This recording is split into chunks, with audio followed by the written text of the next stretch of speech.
What's up, guys? It's Diego from SGN. I want to talk about a few of the big stories that have come out from the past few days around the football world. Of course, number one, there's Marcus Rashford officially signing a new contract with Man United. It's going to keep him at Old Trafford for another 4 years with a deal that's apparently anywhere from 200 to 300,000 pounds per week, which is pretty fucking insane. But I guess he's a local guy, so with the amount of talent he has, I guess maybe it makes sense to seal a deal there, considering prices could continue to skyrocket over the next few years, and if you do decide to sell, then you can definitely make some money off them. Other big news is Ndombele has officially signed for Tottenham Hotspur for a club world record of £65 million, which is a huge signing there. Of course, Aaron Wan-Bissaka is officially signed for United as well, and and apparently Bruno Fernandes might be signing with United as well. Now, the first thing I want to talk about is, of course, the big news of Marcus Rashford and Aaron Wan-Bissaka. I already did a video about Wan-Bissaka, which I will leave at the end of this video or in the link in the description down below. You can find it in both sections, so definitely check it out if you're interested in seeing a more short version where I just kind of give you my opinions on the player and the signing and what it means for the club moving forward. But this is going to be a little bit more about the topic in general of course, Rashford plus Wan-Bissaka. So what this really means is that we're signing really young players, whether it's players that are already at the club or players that we're bringing in from, say, Crystal Palace, or apparently, some other, we of course signed Daniel James from Swansea too. So just in general, we're going for a very, very young team, and we're going for the future, which is great to see. And of course, Marcus Rashford, like I said, potentially making anywhere from 200 to 3,000 pounds per week, depending on his performances and some bonuses here or there. It's pretty insane, but I guess if you take into consideration the fact that really in his position at his age group, who's really better than him? Well, there's Mbappe, and that's pretty much it. I guess maybe you could make an argument for Luka Jovic, of course, going to Real Madrid, and he's going to be a phenomenal player for sure. But what Rashford has done at this young age is pretty insane, considering he burst on the scene like 3 years ago, right? He's scored on pretty much every debut he's had, whether it was the Premier League, the Europa League, or of course the national team debut. He's pretty much scored in every debut you could possibly score on. So what he's done is nothing short of phenomenal. Of course, he's also scored plenty of goals last season. From December onwards, it wasn't really good for him. But let's just be completely honest; it wasn't really great for anybody except for those few 10 to 12 matches that Ollie had at the first. The first 12 to 10 to 12 matches that Ollie had at the home of the club. So, I mean, there was a brief period where everybody was scoring a ton of goals, but other than that, really, throughout the entire season, there hasn't been a lot of goals scored for the club. So, you can't really say that it was a matter of Rashford not performing. It was more like a matter of the entire team not performing, because there was a while there we were looking like we could potentially even get back into the top three, but then, of course, they blew it and shit the bed, and pretty much everybody stopped working, and things just kind of went very poorly in general for the club from then forwards. But like I said, it doesn't mean that Rashford doesn't deserve to get a new contract. Does he really deserve the amount of money he's getting? Well, if you look at the form throughout last season, then no. But if you look at the grand scheme of things, then I would have to say yes, because, like I said, he's an under-21 striker, and strikers always make the most money, or they always sell for the most money. So, keeping him around is always going to be good for the resale value and stuff like that. Like I said, he's apparently, and this has been, these rumors have been going around for about 2 years now. He's apparently been attracting a lot of interest from Barcelona, who was looking to give him a huge money deal themselves and build around him for the future, which, I believe. I believe he's a great young striker, and he has all the potential in the world with his pace, with his power, and he's building up his physical abilities too. And if he can just become more accurate and be, more decisive in front of goal, then he's definitely going to be one of the best strikers in the world in the next few years. And of course, I don't see why it would be unlikely for Barcelona to try to get him. Luckily, he is very, very loyal to the club. He's been a United fan his entire life. He grew up in our academy. He's been playing for United since he was like 7 or 8 years old throughout the entire youth system. So, thankfully, he has that love for the club and he has that loyalty. So I don't think he's going to be going anytime soon. I think he's one of those, Beckham type of players or Giggs or something like that, where they aren't going to leave unless you force them out. Like Beckham, he never would have left if Sir Alex hadn't forced him out, in my opinion. Now, that could be wrong, but, in my opinion, he wouldn't have. Of course, Giggs never did, and et cetera, et cetera. He's that kind of player, in my opinion. He has that much love for the club, and he's just that kind of person, it seems like. So, I respect the hell out of him for that, and I am very, very happy to see him staying. And at the end of the day, the money is not mine.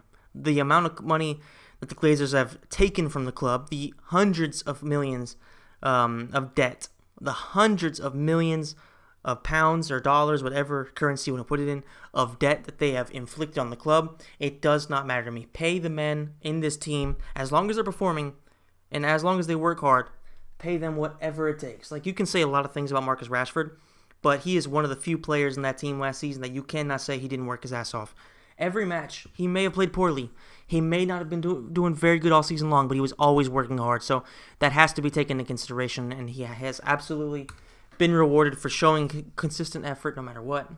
And I have nothing but respect for the kid, and I very much look forward to seeing what happens with him in the future, and I think that he's going to have a great career, whether it's hopefully with us, or whether he eventually decides to move on and go to a club that maybe isn't struggling quite as much as us if we do continue to have these issues for the next few years, which I sincerely hope not. I really, really believe that the club has the potential to get out of it, especially with the type of signings we're making right now, the philosophy that we're having, and it looks like finally for the first time in a long time, we're actually building a team that's going to be based around a legit strategy and not just like, okay, this is a big guy, let's bring him in to kind of fill up a void here, or this is a guy who's going to be a Mourinho player, is going to be a Van Gaal player. No, we're looking for players that are going to be united players, not specific manager players, but united players, and that's what we need to see, because that's the kind of thing that can really build a club. You look at what Liverpool is doing; they aren't buying players that are necessarily only going to fit the Jurgen Klopp style. Of course, they do predominantly fit that kind of pressing style,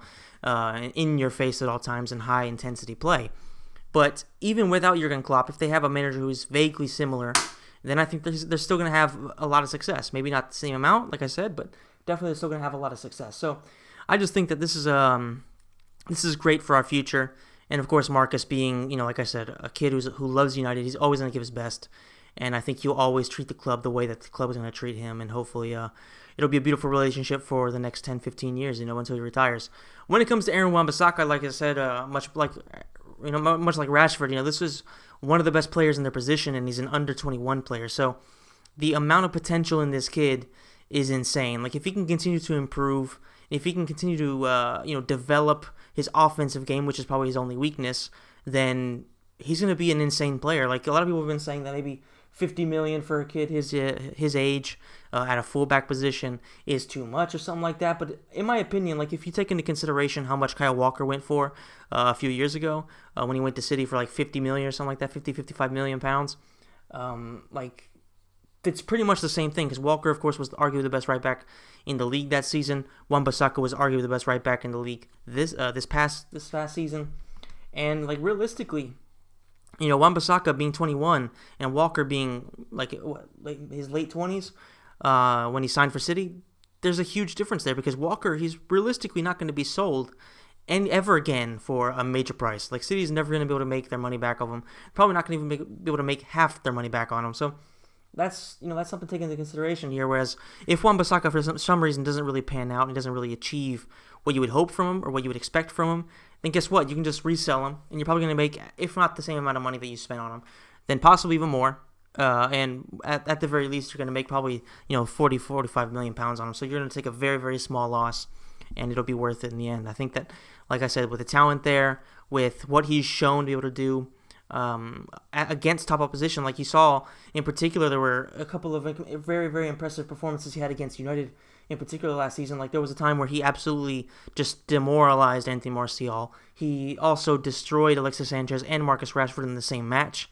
And just in general, you can see, like, in these top performances against these top players, he does the business, and he's always able to have a phenomenal match. It just seems like he's always there, and he's always able to surprise everybody. He's always just dominant. He's really, really dominant. So I look forward to seeing what he's going to be able to do with better coaching, with better players around him. Because of course I do think we are going to sign another a solid center back before the end of the window, and of course around him and ahead of him in midfield and stuff like that. He's going to have a lot better players than he had at Crystal Palace. So theoretically, he should be able to improve himself consistently, and he should become one of, if not the best right back in the world, based on what we've seen from him so far and the potential he has. So I'm very, very happy with the way that United are building the team, and these are just two great signings. So I am going to consider Marcus Rashford signing a new contract. I am going to consider it a new signing because it guarantees that he's going to be here for a while. whereas it was looking like it was somewhat potentially going to end in him going to Barcelona. Of course, all the dumbasses that were saying he would end up at City, yeah, that was just never going to happen just because it's Marcus. He's not going to sign for City. He's not going to sign for Liverpool. I don't think he's that kind of guy. So, regardless, things are going great for us in terms of the market. Looks like we're about to sign Bruno Fernandes, which I'll go ahead and talk about that for a few minutes because there's really not a whole lot to say about it. Just, Sky Sports UK, which is, pretty reliable because generally when a big company like Sky Sports, whether it's in Italy, whether it's in the US, in England, they have some of the best reporters, they have some of the best people working for them, and they are very, very, very entrenched into these clubs. So, of course, they're going to have a lot of info that we probably don't get, accurately from anywhere else. So you have to kind of expect that this is relatively true because they aren't going to go out there and kind of put their reputation on the line with a claim like they just made unless it's relatively viable. So apparently what's going to happen today is that Bruno Fernandes' agent, I can't remember his name, Mio Pinola or Pino or something like that, he's on his way to Manchester today to meet with United's club executives to discuss the final details of Bruno Fernandes' contract, which is apparently looking like around £6 million per season. He should be signing within the today, tomorrow, or at least within the next few days. So hopefully, the final details will be done out pretty quickly and we'll be able to bring him to preseason ASAP. Because of course, Solskjaer was always talking about how his objective was to be able to have all the new signings brought in by the 1st of July, but that was always going to be very, very unlikely considering how much opposition there is in the market, how many variables are in there because, of course, the Under-21 World Cup was going on, the Under-20 World Cup was going on, there was the Nations League, so a lot of these people are going to also be on vacation and stuff like that, so, of course, like Bruno Fernandes. So it's always going to be pretty tough, but, if we are able to bring this deal to a close, and that's going to be huge because, Bruno Fernandes has shown in his time in the Liga NOS. I'm not going to act like I have seen him play before because I haven't, but I've seen some highlights. And based on the highlights, stuff like that, he looks like he's a phenomenal player. The stats show that he's a phenomenal player. And, of course, you can't really expect him to do the same type of thing in the Premier League, but, one would expect that he's going to be a very, very solid player wherever he goes as long as he's playing in the right system alongside the right player. So I think that if we are able to bring this deal to a close alongside Daniel James, alongside Aaron Wan-Bissaka, alongside re-signing Marcus Rashford to a longer contract and possibly even bringing in one or two more players, and that's going to be a great transfer market for us.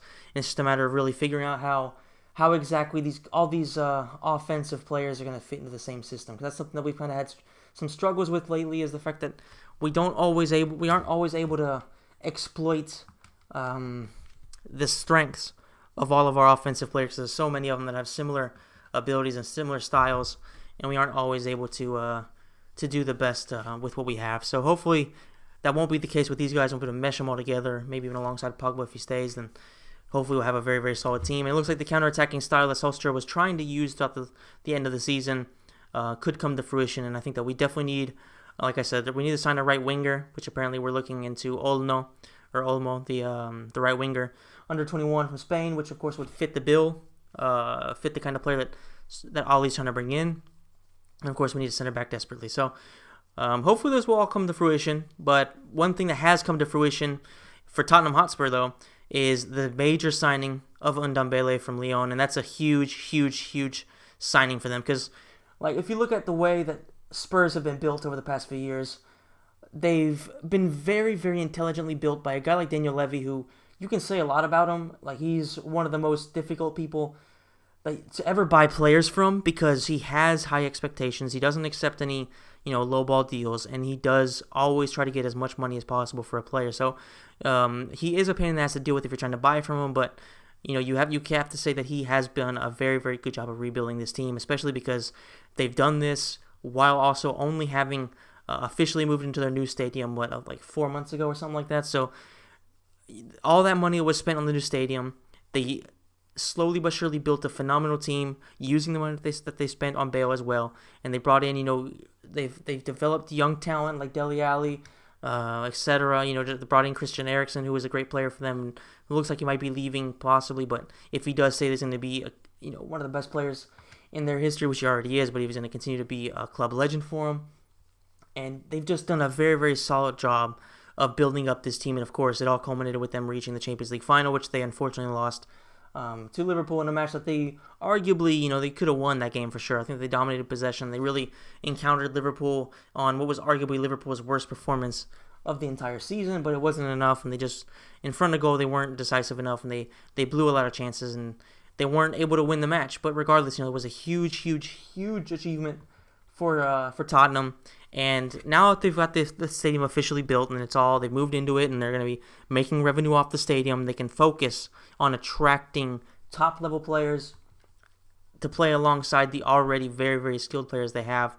And this is going to be a huge season for Tottenham, I think. Like, with Ndombele there and with potentially one or two more signings if they can bring some in, alongside the players that already got to the Champions League final, then this is a chance for Spurs to really take that step forward and possibly get themselves in the midst of a title race. If they can finally do that and really be competitive to win the Premier League, then that'll be huge for them. And I really am kind of rooting for them in a way. Like, if United don't win it, then I would love to see Spurs win it, because they've really, haven't done anything of note except for getting the Champions League final over the past, I don't know how many years. So it'd be great to see them do it, and it wouldn't be Liverpool, it wouldn't be City, it wouldn't be Chelsea, it wouldn't be Arsenal. So I would be happy for many different reasons there. And I do hope to see, like I said, that this does kind of come to fruition for them. I do hope to see that Tottenham do a pretty good job. And a friend of my family, actually, he's really, really good friends with one of the owners of Tottenham. So, I'm happy for that guy as well. I don't know him personally, but, Borg is a very, very nice guy, and anybody who's his friend is probably going to be a pretty good dude. So, I'm happy for him, and I'm happy for Tottenham really in general as a fan base and all that, because I've always liked watching Tottenham play. They've always been kind of like my number two team in the Premier League. Like, of course, United's going to be my one and only team, but the other team that I love to watch play has always been Tottenham for the past 10, 15 years really, and ever since the Dimitar Berbatov days, and of course Bale, and of course Robbie Keane. So it's just always been a fun team to watch, and I am happy for them, and I hope to see them do well. Hopefully not win it if we're in the title race. Of course, I want to see us win it every single year, but that's not going to happen this season, just to be, just full disclosure. And, that's it for this episode, I guess. I don't really have much to talk about apart from this. Of course, Bruno Fernandes looks like it might happen, but we'll have to talk more about that if it does happen. Definitely stay tuned for that podcast. Check me out on Twitch. I will have all the links in the description down for that as well. I'm going to probably be opening my FIFA rewards tomorrow, which might be arguably my last FIFA rewards, because I think I'm done with the weekend league. There's going to be a video coming out very, very soon in the next couple of days where I'm going to be showing all the goals I scored and conceded from my last weekend league to kind of rant over, because there's a lot of things that are wrong with this game, and I wanna do a video about it, because I think that there aren't enough people that are talking shit about it in big ways. And of course, I don't have a big fan base, but anybody who's gonna give FIFA shit, I think it needs to be done, because really the game is just an atrocity, and it's time for all of us, not just the big people, but also the small guys like me, to try to do as much as possible to make EA change the way that they're doing stuff. So hopefully you guys will check it out. And thank you so much for listening, guys. Let me know in the comments what you think. Follow me on Instagram and all that stuff. All the links will be in the description down below. And I'll see you in the next episode. See you guys.